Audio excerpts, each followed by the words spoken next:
ambazo Mungu anataka tutembee nazo ili tuweze kuona mafanikio, ili tuweze kuona kile ambacho ametuahidia. Utakapokubali kutembea katika kanuni zile za Mungu, lazima utamuona Mungu kwenye maisha yako akikufanikisha kila jambo. Utamuona Mungu katika maisha yako akikuinua, kwa sababu umekubali kutembea katika kanuni za Mungu, umekubali kwenda na Kristo. Tutaona ni nani ambaye alikubali kutembea kwenye kanuni za Mungu na ndiyo maana alifanikiwa kwa kila jambo. Pindi sisi watu wa Mungu tuliookoka tunafika mahala tunajichomoa katika mikono ya Mungu. Unataka kuanzisha jambo, unaanza kwa akili yako bila kumtanguliza Mungu. Wewe unapoanza kulima, unamtanguliza nani katika shamba lako? Unamtanguliza nani kwenye biashara yako? Matokeo yako unafika mahali unakata tamaa, biashara inasuasua kwa sababu hujamtanguliza Kristo. Hujauleta mtaji wako mbele za Mungu na kumwambia Mungu, kwa mtaji huu nahitaji nikuone. Uone kama Mungu atakuacha. Lazima Mungu atatembea na biashara yako. Lazima Mungu atazidi kukubariki kupitia hiyo biashara, kwa sababu umeanza pamoja naye. Umetembea katika kanuni za Mungu. Hujaanza kwa akili zako, umemtanguliza Mungu, ya kwamba Mungu, katika biashara hii nataka nikuone, na anza wewe kwanza. Hata kama utaenda vibaya, utamwambia mzee wa siku ya kwamba Bwana, nilianza na wewe. Kwa nini biashara yangu inasuasua? Kwa nini sioni wateja? Maana sijaanza kwa akili zangu, nilikutanguliza wewe. Una haki ya kumdai Mungu. Lakini pindi unapoanza kwa akili zako, utakuwa huna ujasiri hata wa kumdai Mungu, kwa sababu ulitumia akili yako mwenyewe. Hukutaka kumtanguliza Kristo kwenye biashara yako. Uliona kana kwamba unaweza, utaita wateja mwenyewe, utafanya hivi mwenyewe, lakini atoaye baraka na aletaye wateja ni Mungu mwenyewe. Tunaanzisha biashara, tunatembea kidogo, biashara zinagoma. Kwa sababu gani? Hatujaanza na Kristo. Hatujatembea katika msingi wa Bwana.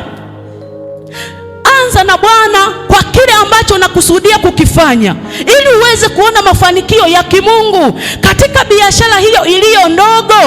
Hiyo Mungu amekusudia ili aweze kukuinua, mataifa wakuone ya kwamba kuna mfanya biashara mkubwa mahali fulani. Ila unapomwacha Bwana, unatumia akili zako, yeye anakaa kimya. Unapohitaji msaada, anaanza kushangaa. Kama ulianza kwa akili yako, kitu gani huyu mwanangu kinachomrudisha kwangu? Maana anajua, alikuwa anajua ya kwamba yeye anaweza. Unajua, bila Mungu sisi hatuwezi chochote. Hauwezi ukafanya jambo lolote ukafanikiwa kwa mtu uliyeokoka, kwa sababu huna tegemeo jingine, unamtegemea Mungu aliyekuokoa. Na ndio maana tunatakiwa tutembee katika kanuni za Mungu. Tanguliza utakatifu mbele za Mungu. Utakapokuwa mtakatifu mbele za Mungu, umeanza kutembea katika kanuni za Mungu, umeanza kutembea katika njia ya Kristo. Mungu anahitaji watu walio watakatifu. Mungu hahitaji kitu kingine. Na ndio maana anasema katika neno lake, watakatifu walio duniani ndio walio bora, ndio ninayopendezwa nao. Ina maana wewe uliye mtakatifu ambaye uko duniani, Bwana anajivunia wewe. Na ndio maana kwa mtu anayetembea na Kristo, utamwona kwenye biashara yake anaendelea, utamwona ofisini kwake anasonga mbele, anazidi kuinuliwa. Alikuwa kiwango cha chini, lakini akajikuta ameinuliwa, kawekwa kwenye ofisi fulani. Kwa sababu gani? Amekubali kushuka na kutembea na Bwana kwenye maisha yake. Wale wanaotembea kwa akili za kibinadamu wanafika mahali wanakwama, kwa sababu wanategemea akili zao. Usitegemee akili zako, mtegemee Mungu kwenye maisha yako.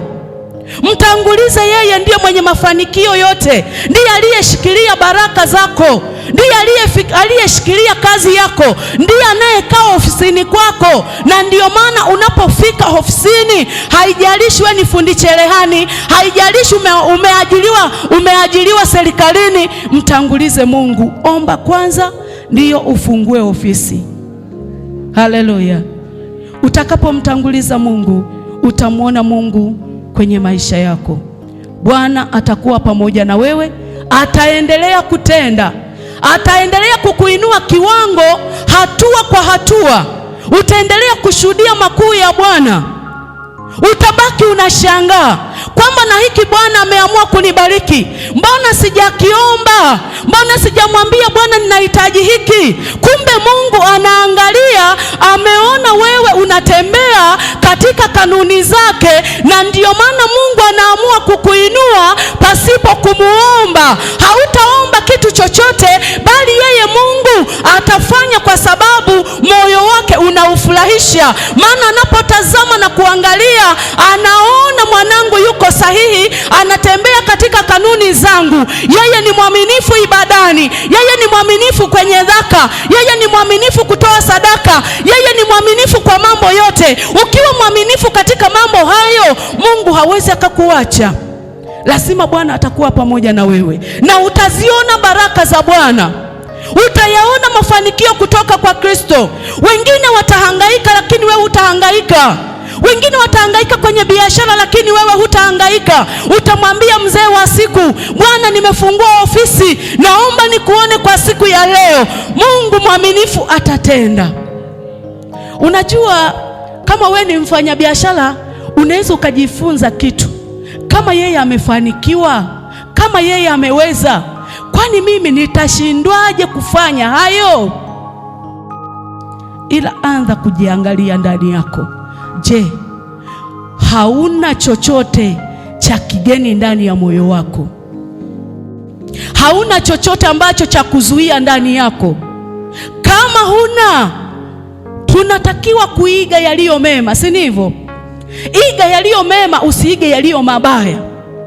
Ukimwona mwenzio anashuhudia jambo lililo jema na amefanikiwa, iga ule wema, kwamba kama amefanikiwa hivi, na mimi kumbe nikifanya hivi lazima nitamwona Mungu. Kama utaiga yaliyo mema, lazima mafanikio yatakuja kwako. Lazima utamwona Mungu, lazima utamwona Kristo akitenda. Atakupa mengine mafunuo zaidi ya kwamba mwanangu, unatakiwa ufanye hivi. Kama fulani alifanya hivi, wewe fanya 1, 2, 3 ili uweze kufanikiwa. Wakati mwingine Mungu anaweza akakupa maelekezo mwenyewe kwa sababu umemlingana yeye. Bwana Yesu asifiwe sana. Hawezi akakuacha. Naomba fungua Samueli wa kwanza sura ya 30 mstari wa 7 na wa 8, tuone Daudi alifanikiwaje. Kuna kitu gani ambacho Daudi alikuwa akikifanya mbele za Mungu? Daudi alikuwa ni mwaminifu mbele za Mungu. Daudi alitembea na Kristo katika maisha yake. Hakufanya kwa akili yake kile ambacho amekusudia kukitenda. Daudi alifanya kwa maelekezo ya Mungu. Uliyefika, naomba unaweza ukasoma kitabu cha Samueli wa kwanza sura ya 30 mstari wa 7 na wa 8. Kisha Daudi akamwambia Abiasali, kuhani mwana wa Ahimeleki, tafadhali niletee hapa hiyo naivela. Naye Abiasali akamletea Daudi naivela huko. Daudi akauliza kwa Bwana akasema, je, nikiwafuata jeshi hili nitawapata? Naye akamjibu, fuata, kwa kuwa hakika utawapata, nawe ukosi utawapokonya wote. Amina. Tunaona habari za Daudi wakati anapitia, wakati wa Filisti wameingia kuvamia mji, wakaingia kama wavamizi na wakateka nyara. Ukisoma Mwanzo utaona habari za Daudi na Wafilisti jinsi walivyokuja. Lakini Daudi, tumesoma mstari wa 7 na wa 8. Biblia inasema Daudi aliagiza vazi ili avae aingie kumuuliza Mungu.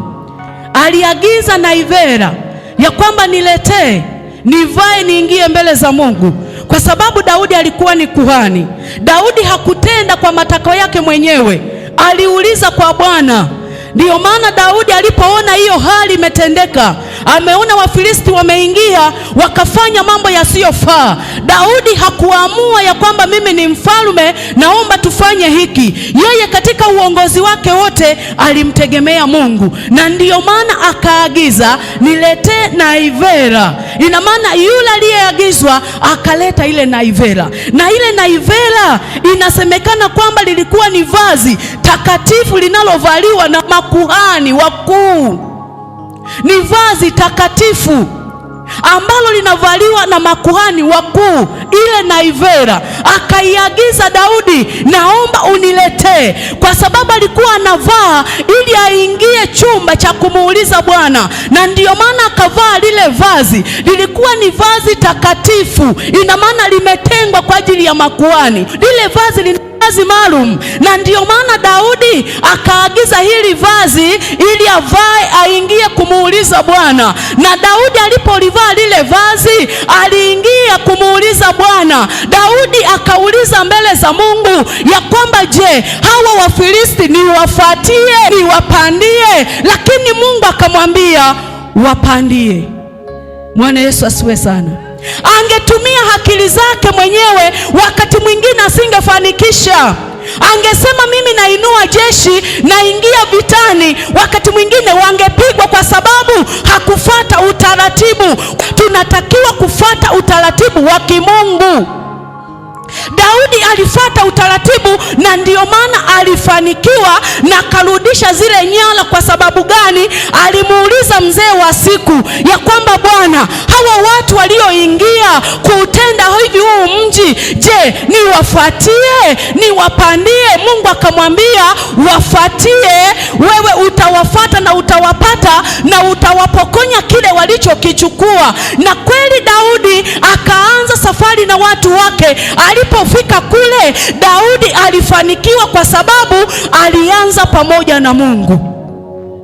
Kumbe mafanikio hayaji kwa akili zetu.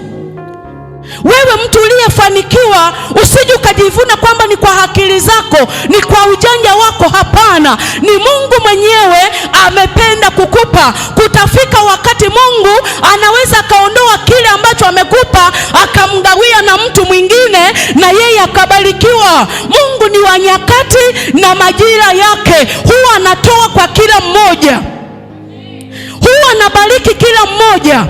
Na ndiyo maana kwa mtu uliyeokoka unatakiwa kutembea katika kanuni za Mungu ili uweze kuziona baraka za Mungu. Daudi alitembea katika kanuni za Mungu. Alimuuliza Mungu, hawa watu niwafuate? Aliuliza kwa Bwana. Lakini sisi tunapofikwa na jambo hatutaki kumshirikisha Mungu. Hautaki kumshirikisha Mungu, unaona unaweza. Mwana wa Mungu, tunatakiwa kumshirikisha Mungu kila jambo. Mwambie Mungu, kwa jambo hili Mungu nifanyeje? Muulize Bwana, yeye atakupa njia, yeye atakupa mwanga, yeye atakupa majibu. Akisema hapana, unatakiwa utulie kwanza. Daudi Mungu angekataa, asingewafuatia Wafilisti.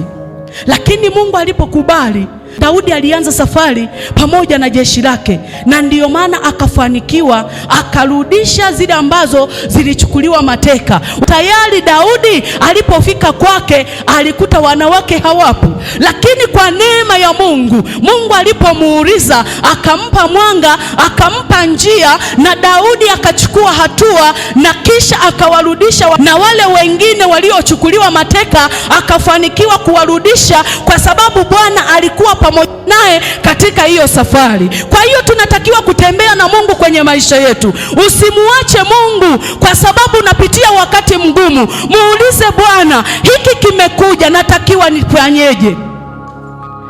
Yeye atakupa mwanga, yeye atakupa njia, yeye atakwambia mwanangu, pita hapa. Tusianze kulia kana kwamba hatuna wa kutusaidia. Mungu yupo kwa ajili ya kutusaidia. Mungu yupo kwa ajili ya kukuinua. Mungu yupo kwa ajili ya kukubariki. Maana anasema siri ya mafanikio, Daudi alijua kufanikiwa kwake, kuinuliwa kwake kunatoka wapi? Kunatoka kwa Mungu. Mtu mwingine anaweza kainuliwa kidogo, akajenga nyumba, akaona kwamba ni akili zangu zimefanya kazi, mbona Mungu sijamuona anashuka kunisaidia? Lakini Mungu kumbe ndiye aliyemwezesha, ndiye aliyeachilia zile baraka. Kwa hiyo unapoinuliwa na Mungu, unatakiwa wewe uendelee kushuka ili uweze kuziona baraka za Mungu kwenye maisha yako. Acha kuinuliwa na Mungu afu na wewe ujiinue. Wewe endelea kushuka ili uendelee kutembea na Bwana kwenye maisha yako. Na Mungu hawezi akakuacha, atakuwa pamoja na wewe, atakufanikisha kwa mambo yote. Kama ni baraka ataachilia kwako kwa sababu umekubali kutembea pamoja naye. Hujaacha njia yake, umekubali kusimama katika msingi wa Kristo. Lazima Bwana awe pamoja na wewe. Haleluya. Kwa hiyo Mungu hawezi akakuacha. Daudi alimfanikisha na akafanikiwa kurudisha nyara kwa sababu alijua ni nani awezaye kumsaidia, ni nani awezaye kulitenda hili jambo. Tuangalie Samueli wa kwanza 23 mstari wa kwanza mpaka wa 4. Samueli hiyo wa kwanza, tuendelee kuona kitu gani ambacho Bwana aliendelea kukifanya. 23 mstari wa kwanza mpaka wa 4. Tunaona habari za Daudi. Kwa hiyo unapopita kwenye wakati mgumu, hautakiwi kukata tamaa. Wewe simama, endelea kumtegemea Mungu, usihame kutembea katika kanuni za Mungu. Shika utakatifu, shika iliyo kweli ya Kristo. Hiyo ndio itakayokuwezesha kuendelea kusonga mbele. Karibu mtumishi wa Mungu. Kitabu cha Samueli wa kwanza sura ya 23 mstari wa kwanza hadi wa 4. Kisha wakamwambia Daudi kusema, angalia, Wafilisti wanapigana vita juu ya Keila na kuiba nafaka sakafuni mwa kupulia. Basi Daudi akamuuliza Bwana akasema, je, niende nikawapige hao Wafilisti? Naye Bwana akamwambia Daudi, nenda ukawapige Wafilisti na kuokoa Keila. Ili watu wa Daudi wakamwambia, tazama, sisi tunaogopa hapa katika Yuda. Je, si zaidi tukienda Keila juu ya jeshi ya Wafilisti? Basi Daudi akamuuliza Bwana tena, naye Bwana akamjibu akasema, ondoka ukashuke Keila, kwa kuwa nitawatia hao Wafilisti mikononi mwako. Amina. Kanisa, Bwana Yesu asifiwe. Kutembea na Mungu ni vizuri. Kutembea katika kanuni za Mungu ni vizuri. Unaweza ukaanza kuona mafanikio katika maisha yako. Wakati mwingine mme hajaokoka, lakini wewe mama umeokoka na unashika utakatifu, huyo baba atabarikiwa kupitia wewe. Hizo baraka zitaachiliwa na Mungu kwa ajili ya uaminifu wako. Mungu ataendelea kushusha baraka kwa sababu ni mwili mmoja, na wewe umesimama katika kweli yake, unatembea katika kweli ya Mungu. Lazima hizo baraka ziachiliwe katika familia yako. Wakati mwingine baba umeokoka, mama hajaokoka, kinachotakiwa simama, endelea kumwambia Mungu. Lakini ukitembea katika msingi wa Kristo, ukitembea katika kanuni za Bwana, lazima ubarikiwe tu. Haijalishi mmoja hajaokoka, haijalishi baba hajaokoka, haijalishi mama hajaokoka, lakini wewe uliyeokoka na unatembea katika kanuni za Mungu, lazima hizo baraka zikufuate, ziambatane pamoja nanyi, kwa sababu mmefanyika kuwa mwili mmoja. Lazima Bwana ashushe neema yake awabariki, ili uendelee kuona matendo makuu akiyatenda kwenye maisha